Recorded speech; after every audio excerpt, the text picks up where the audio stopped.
Pemirsa, kembali lagi di Special Talk Show Menjadikan Masyarakat Banda Aceh Tangguh Bencana. Dan kami juga sudah membuka line telepon interaktif untuk Anda pemirsa yang ingin bertanya kepada ketiga narasumber kita di sore kali ini. Ada Bapak Fadil Esos MM selaku Kepala Pelaksana BPBD Kota Banda Aceh, ada Bapak Robi Muntaha selaku Kecik Dayah Gelumpang, dan ada Ibu Ina Nisrina MM selaku praktisi kebencanaan ya.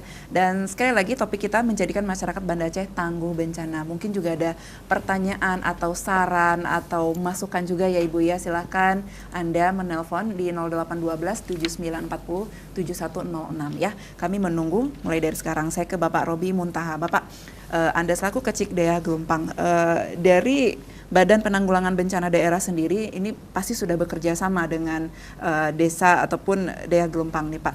Nah, kerja sama bentuk bagaimana ataupun apakah ada pelatihan yang dilakukan, bentuk kerjasamanya Pak seperti apa Pak Robi? Terima kasih. Kalau untuk Kampung Desa Dayah Gelumpang, alhamdulillah dengan BPBD Kota Banda Aceh hampir setiap tahun.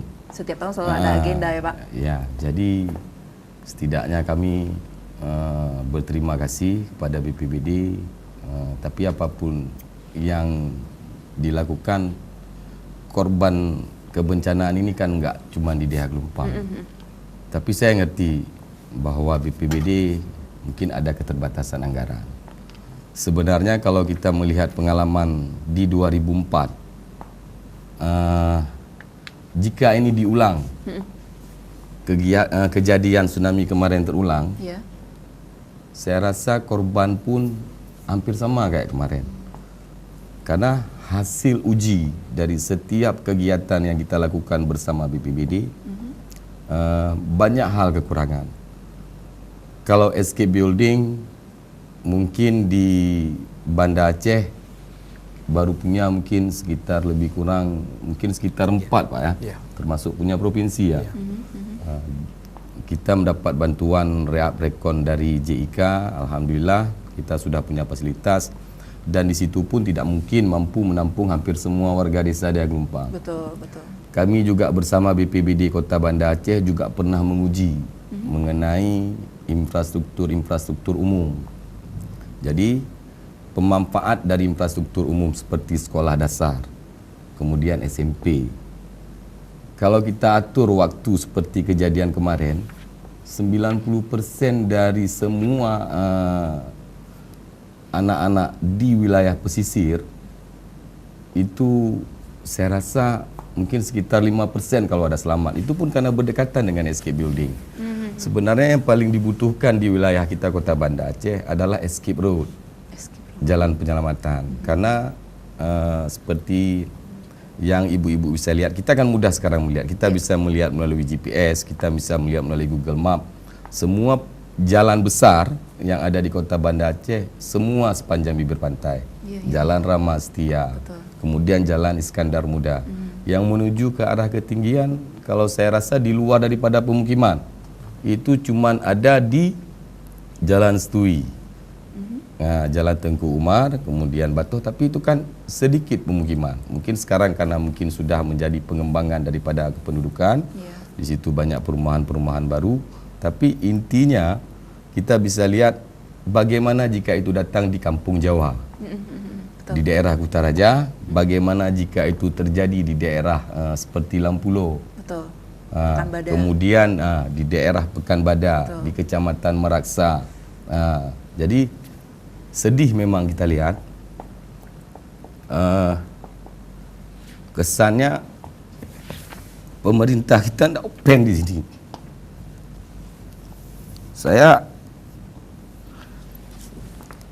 Saya punya rumah di Mesara Agung sini ya. Tapi karena kawan-kawan famili semua di sana. Jangankan Kota Banda Aceh, provinsi pun tidak open. Makanya sering kami berkeluh kesah dengan BPBD. Dewan pun tidak ada yang open. Mereka cuma mengambil manfaat dari masyarakat. Saya yakin mungkin kalau memang ada pemimpin yang jeli, mereka pasti bangun escape road. Karena kota Banda Aceh bangkit kembali dengan korban-korban terdahulu. Banda Aceh nak punya sumber dana yang kuat. Tidak seperti daerah lain. Tapi mereka bangun Banda Aceh dengan ribuan nyawa, dengan semua bantuan dari semua negara, tanpa mereka pedulikan masyarakat pesisir. Mudah-mudahan ke depan kita berubah. Dari tadi yang Anda permasalahkan adalah masalah anggaran dan pemerintah seakan tidak ada yang peduli. Tidak ada yang peduli. Mereka cuma melengkapi daripada struktur pemerintahan. Mereka memanfaatkan BPBD, walaupun mungkin Pak Fadil ikhlas, tapi kekuatannya tergantung di dana yang diberikan. Betul. Jadi kita tidak pernah diajak di dalam pembahasan mengenai pembahasan anggaran melalui musrembang. Semua yang kita ajukan di musrembang tapi yang dibangun tidak sesuai dengan musrembang. Tapi inilah memang demokrasi dalam memilih pemimpin saya rasa agak sulit. Karena yang kita pilih kita tidak kenal. Kita tidak kenal dewan kita seperti apa. Makanya mereka hanya menjual familiar hal-hal yang tidak perlu. Kadang-kadang money politik. Betul, program kerja tidak jelas ya. Ya, jadi sayang memang saya rasa, tapi kami bertahan di situ bukan apa Kak, memang kami skillnya di situ. Masyarakat di Meraksa, alhamdulillah mereka kuat, mereka sabar. Coba bayangkan jika terjadi di negara-negara seperti negara-negara yang sekuler, yang liberalis, mereka menyalahkan pemerintah karena infrastruktur itu tidak ada. Mereka bisa gulingkan pemerintahan, dia gulingkan presidennya, dia gulingkan gubernurnya. Karena yang mereka bangun adalah dengan duit masyarakat. Jadi kebutuhan masyarakat ini yang mana yang dia bangun? Ini yang menjadi permasalahan. Kegiatan yang ada hanya hampar aspal di atas aspal. Nah, kita semua tahu hal-hal yang tidak begitu perlu. Tidak pernah ada satu konsep mereka rencanakan ini harus ada escape road. Mereka harus merencanakan satu tempat di tempat ketinggian untuk kebutuhan logistik jika bencana terjadi. Setuju. Jadi saya pun tidak tahu entah apa yang terjadi di dalam pemerintahan, saya tidak tahu. Cuman saya diberikan kuasa pengguna anggaran sebatas dana desa. Saya memanfaatkan SK Building dengan berbagai macam cara. Saya belanjakan di situ kebutuhan-kebutuhan seperti dapur umum. Jika hal-hal seperti itu terjadi, mungkin sebagian yang mungkin selamat daripada kejadian tersebut, kita bisa bertahan ala kadarnya di situ. Permasalahan yang saya alami karena di pasca tsunami, saya memang di situ. Nah, orang tua saya di situ. Anda salah satu menjadi korban. Makanya saya lihat arah pengembangannya sedikit pun tidak ada. Nah, nggak ada yang membuat rasa was-was kami sebagai kami masyarakat yang tinggal di situ. Kita bisa nyaman jika musibah itu datang. Bayangkan jika itu malam datang. Yang pasti listrik terputus. Pencahayaan kita tidak ada pencahayaan yang mandiri. Betul. Jadi banyak hal yang memang yang harus menjadi PR lagi ya. Yang banyak yang menjadi hal-hal yang kurang, banyak yang PR. Mudah-mudahan Pak Fadil bisa menyampaikan ini melalui musrembang-musrembang. Mungkin juga bisa mengajukan banyak proposal mengenai hal-hal yang memang kategori daripada kebutuhan di kota Banda Aceh, supaya mudah-mudahan ke depan Banda Aceh lebih nyaman. Kita sebagai tempat tinggal, sebagai masyarakat yang berdomisili di Banda Aceh, jika pun bencana itu datang, kita punya fasilitasnya. Betul. Kita punya fasilitas jalan. Kita percaya kepada pemerintah, pemerintah sudah berbuat yang terbaik untuk rakyat.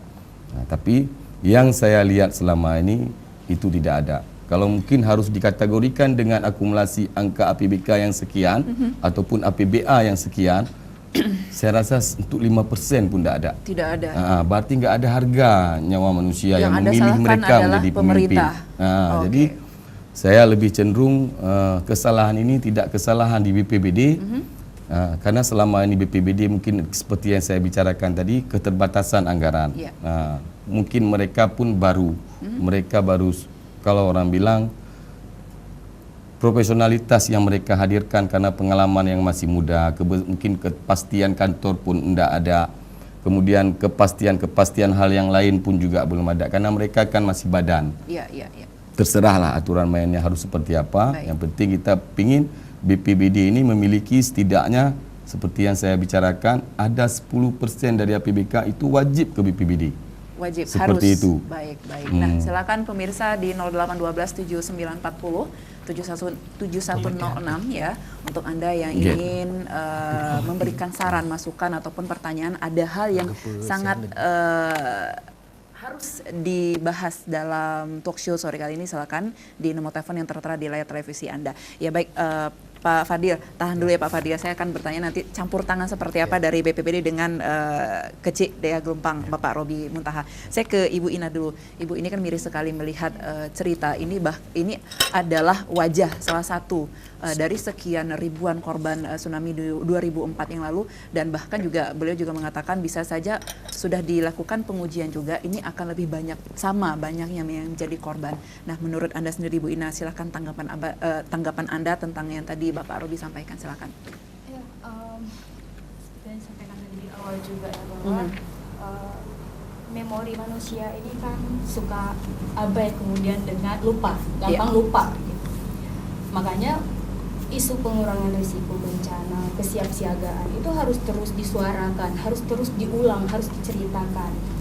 Kita mungkin bisa belajar dari kasus di Semeru, bagaimana masyarakat yang tangguh ya, istilah di PBD itu tangguh dengan modal semongnya, padahal udah cukup lama. Iya, betul.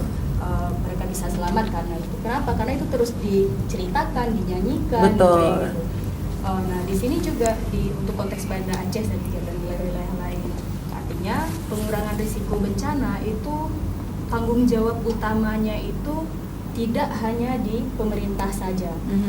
Pemerintah punya tanggung jawab yang sangat besar untuk memastikan keselamatan warga Banda Aceh, seperti dibilang tadi bahwa kita sebagai warga Banda Aceh punya keyakinan, kepercayaan, kenyamanan untuk tinggal di Banda Aceh karena kita yakin dengan berbagai upaya yang dilakukan kita bisa selamat. Tapi di sisi lain juga masyarakat, para pihak ini juga punya tanggung jawab.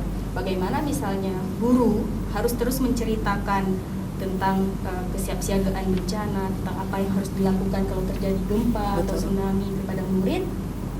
Orang tua juga seperti itu, saya punya kewajiban untuk menceritakan itu ke anak saya kayak gitu.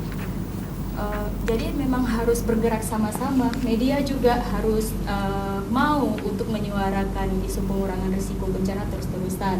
Jadi tidak hanya saat kejadian menginformasikan jumlah korban, lokasi kayak gitu. Yang bahkan juga kadang-kadang isu yang istilahnya seharusnya tidak disampaikan, tapi itu jadi bahan yang bagus. That news is good news buat media. Nah itu jadi harus menjadi perhatian sama-sama, harus jadi komitmen bersama.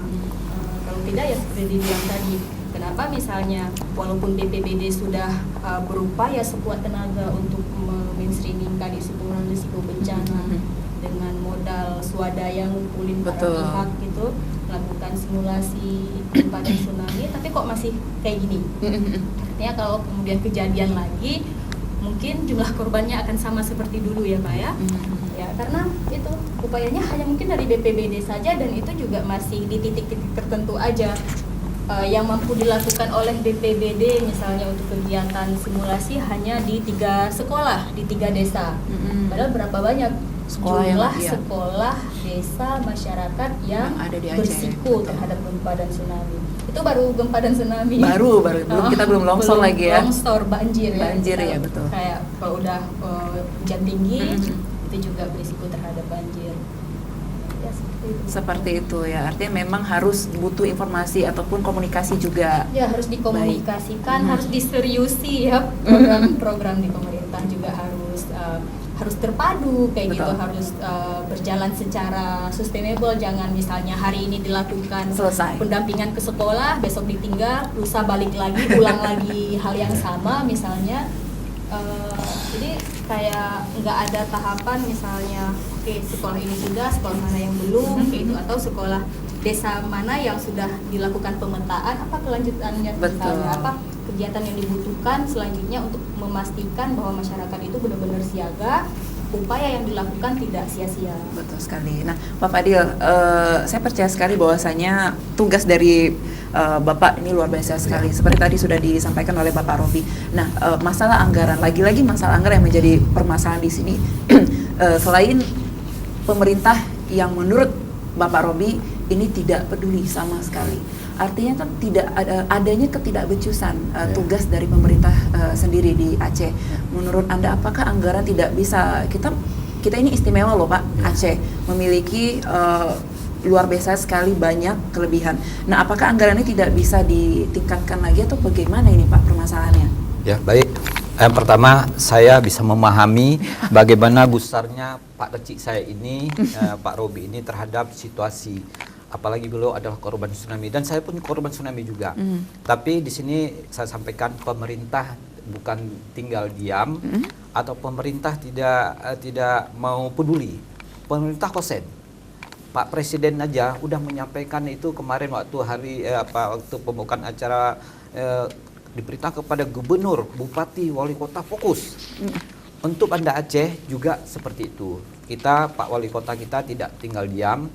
Beliau telah mengamanahkan BPBD bergerak.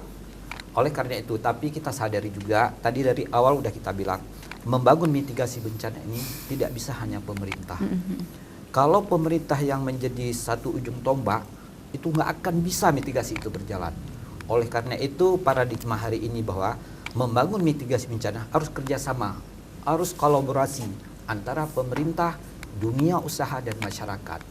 Pemerintah dengan keterbatasan yang dimiliki anggaran dan aturan, kita terus memperbaiki diri, menyediakan sarana dan prasarana mitigasi bencana, juga mengajak beberapa cara. Misalnya kita lakukan sosialisasi. Saya ke sekolah-sekolah tadi aja di SD 50 tadi pagi saya menjadi pembina upacara dan simulasi di situ.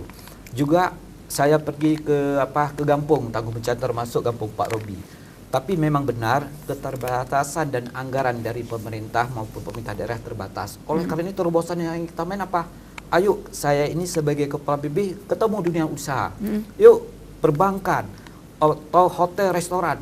Apa yang bisa Anda mainkan? Anda di Banda Aceh kan membuat korporat perusahaan.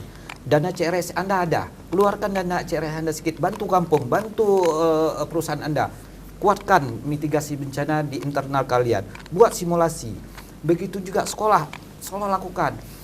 Buat sekolah madrasah bencana, lakukan. Jadi secara sporadis semua kantong-kantong itu bergerak. Akhirnya apa? Tumbuh kekuatan-kekuatan di beberapa titik, itu membuat kita akan tangguh. Jadi anggaran pemerintah yang kurang bisa disubstitusikan oleh dunia usaha. Bagaimana masyarakat? Masyarakat pun jangan diam. Masyarakat pun kita inginkan konsep mitigasi bencana berbasis mandiri. Masyarakat bukan hanya menerima dan melihat, tapi proaktif dan kreatif. Contohnya kita anggap aja, misal anak sekolah. Dia udah di rumah dan dibilang sama Bapak Fadil tadi atau Ibu Guru tadi, rumah kita kalau seandainya nanti ada hujan deras atau petir, pohon-pohon harus dipotong. Lihat laseng jangan goyang, harus itu kemandirian kita bangun. Sehingga gerakan kecil-kecil bisa menutup kemungkinan bencana besar yang terjadi. Oleh karena itu juga yang kita harapkan komunikasi menjadi sangat penting. Supaya apa? Jangan kepala desa ini jangan pecah hati dia, jangan sedih pula dia. Kami juga jangan dihujat oleh masyarakat juga jangan disalahkan. 3 pilar ini harus disinergikan dengan satu komunikasi yang terarah. Oleh karena itu peranan media termasuk Aceh TV ini sangat kita harapkan. Bagaimana Pak Kecil, saya dan masyarakat Indonesia mesra di situ.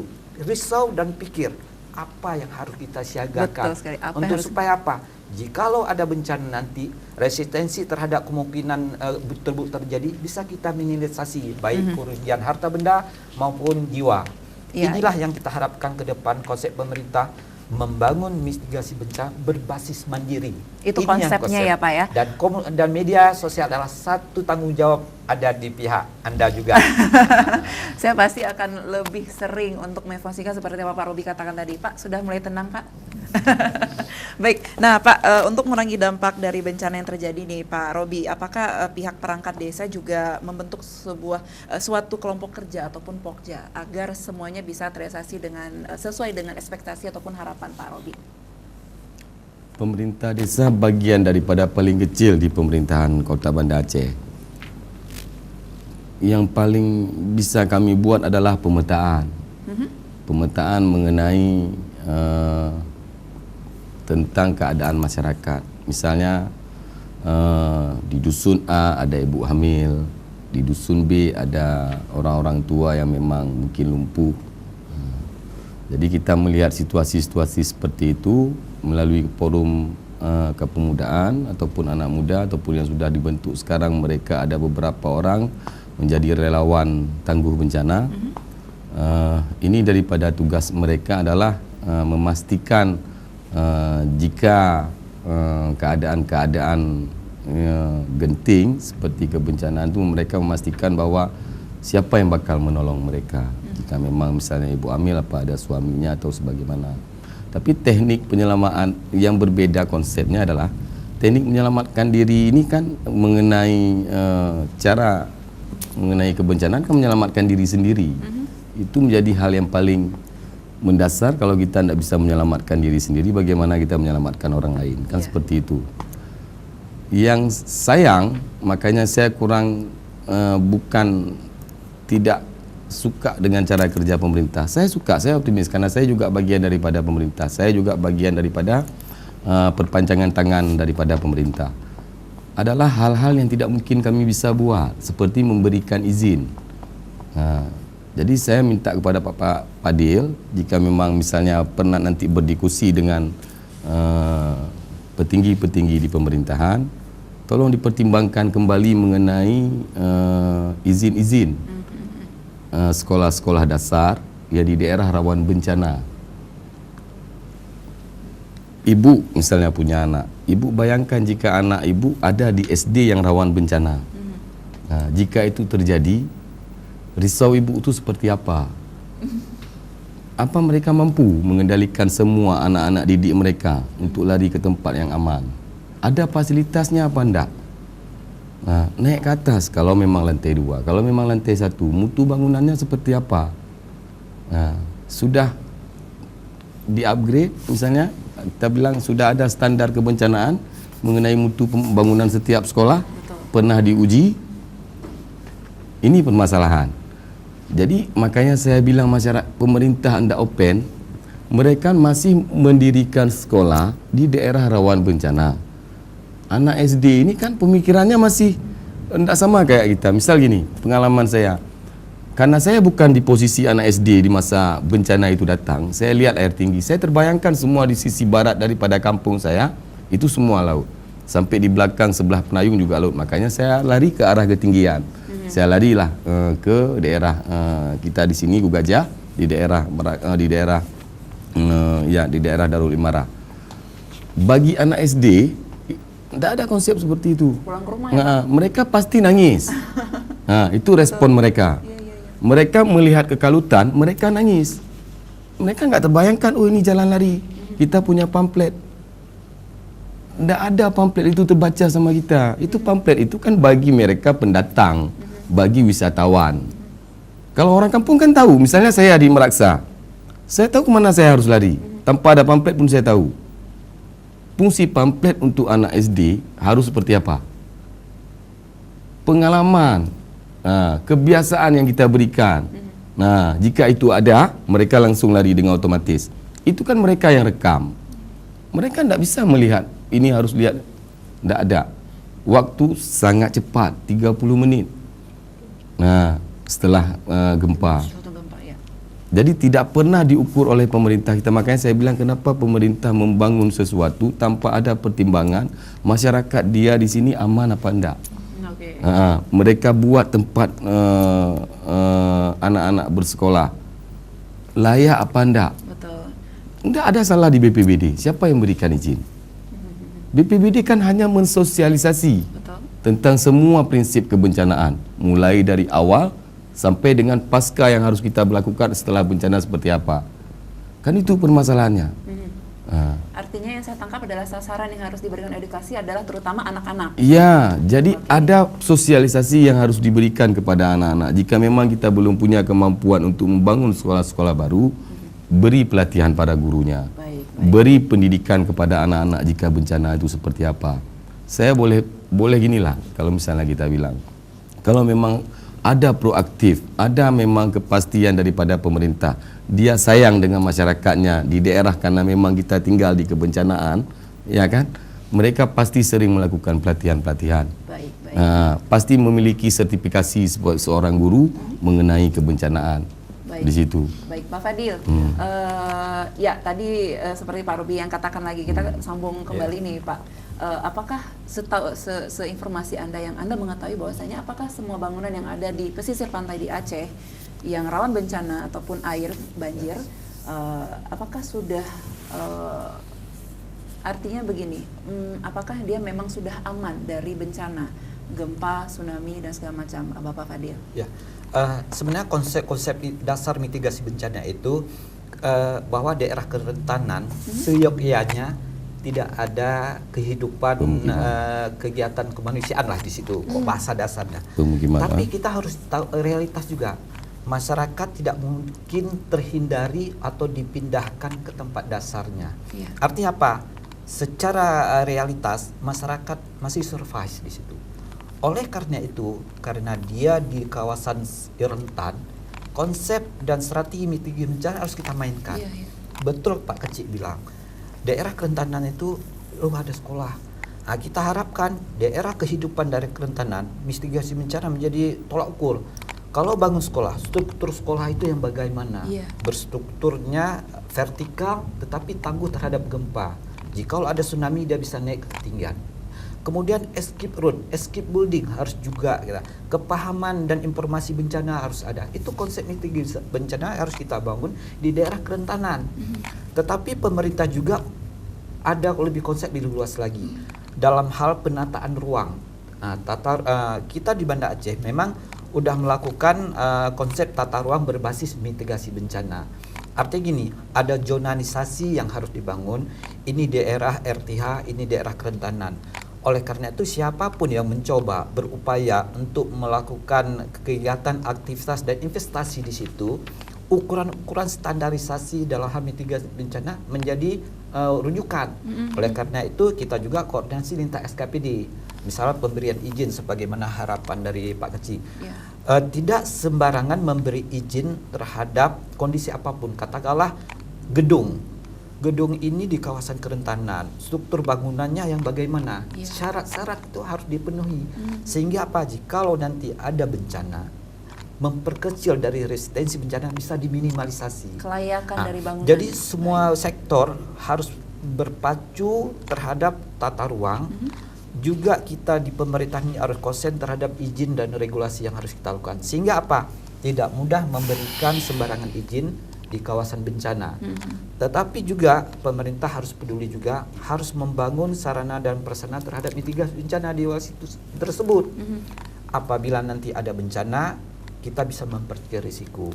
Dan inilah kita harapkan kami dari BPPD terus membangun koordinasi baik kepada pemerintah level bersama SKPD, lintas kabupaten, juga struktur hierarki di bawah dari kecamatan sampai Pak Kecik. Yang kita bangun adalah kebersamaan, membangun kesadaran kolektif yang harus kita bangun. Ada kepekaan dan peduli. Misal Pak Kecik ini, sebenarnya Pak Kecik ini kalau memang orang bilang, loh Pak Kecik kok ngomong itu? Saya suka loh Pak Kecik. Jadi supaya kita di forum ini pun kita enggak seperti narasinya datar aja, ada letupan. Pak Kecik saya yakin yang dia bilang bukan membenci pemerintah, memicu supaya saya tuh jangan tidur dan teman-teman pun jangan tidur. Kita harus peduli sama-sama loh nih. Lihat di depan kita ini daerah rentan bencana di Aceh. Kita ada 5 bencana yang harus kita waspada. Yang pertama, cuaca ekstrim, kebakaran, gempa dan tsunami. Akibat sejarah bencana itu begitu panjang dan ini ada semua, bagaimana 5 ini kita waspada. Makanya kemandirian itu menjadi hal yang harus kita bumikan. Contoh saya bilang hari ini, Mengapa nggak hari ini pohon tumbang telepon Pak Wali? Kasihan Pak Wali. Atap lepas satu Pak Wali lagi. Kasihan Pak Wali. Sebenarnya apabila masyarakat mandiri dan tahu terhadap gejala bencana, kita udah waspada. Makanya barangkali itu angin-angin puting beliung. Berarti udah gejala-gejala nggak bagus. Jadi masyarakat udah Pak Kecil menghimbau halu-halu di Menasa. Bapak-bapak ini cuaca agak ekstrim. Udah saatnya melihat atas atap seng-seng itu harus dipaku balik. Iya. Pohon-pohon harus ditebang. Ini cuaca hujan. Oleh karena itu kita harapkan apa? Peduli di depan rumah, jaga parit rel jangan tersumbat. Ini kan kemandirian yang kita bangun. Betul. Jangan sampai konsep kita waktu saat udah melapetaka, oh nih pemerintah harus bangun drainase yang sebesar ini, harus ukuran sebesar itu. Itu udah terjadi peristiwa. Mengapa nggak peristiwa sebelum terjadi kita usahakan pengurangan risiko bencana itu? Pastikan lingkungan itu bersih dari sampah. Supaya apa? Waktu hujan turun tidak tergenang. Pastikan pohon-pohon terpangkas rapi apabila angin kencang. Pastikan atap-atap rumah itu. Pastikan juga masa Pak Kecil dengan saya, Pak Kecil, kita nih adik Bapak rendah, saya pun rendah, tapi kita nggak diam loh. Yuk kita dekati pengusaha yuk. Pak, pengusaha Anda bantulah berapa? Apa yang bisa Anda sumbang? Oh Pak, kami butuh rambu-rambu bencana. 3 aja nggak apa-apa Pak, udah bertambah. Sudah bertambah. Tapi Iya, jumpa lagi nanti ada pengusaha yang lain. Pak, bantulah Pak. Inilah yang kita ciptakan Pak Kecil dan saya hari ini kita belajar entrepreneurship. Kita marketing juga. Bagaimana sebenarnya gini Pak, Bu. Bencana ini juga kan risikonya kita takutkan. Seolah bencana ini investasi akan hilang. Juga saya bilang hari ini pariwisata juga takut. Saya bilang kita memang negeri bencana.